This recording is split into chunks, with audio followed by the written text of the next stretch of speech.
Les conditions de travail en Belgique, les dernières enquêtes sur les conditions de travail en Belgique montrent que les risques classiques de sécurité sont en train de stagner. Et on a constaté les dernières années une diminution, mais pour le moment, les risques classiques restent quand même présents. Les risques liés à la sécurité, aux agents physiques, aux produits chimiques dangereux.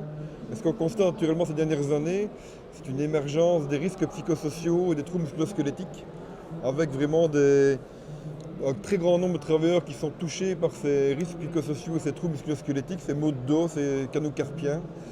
Ça touche tous les secteurs, toutes les tranches d'âge, tous les métiers. Et donc c'est vraiment une grande priorité en matière de prévention en termes de santé et sécurité au travail.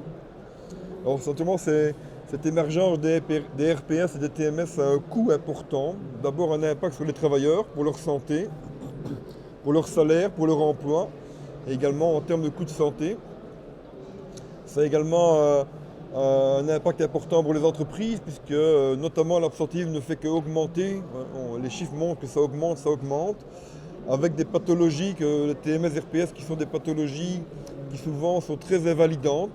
Donc quand on est absent pour un mal de dos ou des problèmes psychosociaux, c'est souvent pour plusieurs semaines, voire plusieurs mois, avec des effets boule de neige dans l'entreprise, avec des travailleurs qui partent en incapacité de travail l'un après l'autre.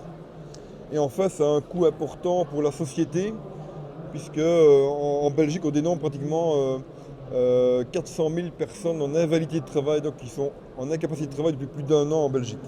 Donc c'est un coût pour tout le monde.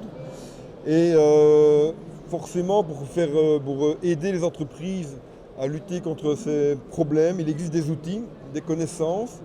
Et je pense que le premier outil le plus important, c'est la législation, qui doit être un levier de prévention dans les entreprises pour aider à faire de la prévention, aider à résoudre leurs problèmes auxquels les entreprises sont confrontées. Malheureusement, je trouve que encore trop souvent, la législation est vue comme une corvée administrative qu'on remplit juste pour le faire et pas pour vraiment atteindre l'objectif de la loi qui est de prévenir les risques professionnels. Donc je crois qu'il faudrait augmenter l'éducation au sein des écoles d'abord pour former les étudiants qui vont devenir des futurs salariés, des futurs employeurs, des futurs indépendants, à vraiment les informer sur les risques professionnels.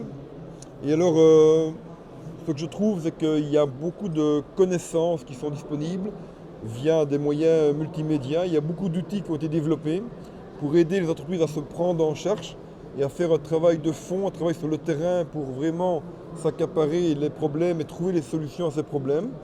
Et je crois qu'il n'y a plus qu'à maintenant. Donc on a tout ce qu'il faut comme connaissance, comme outil.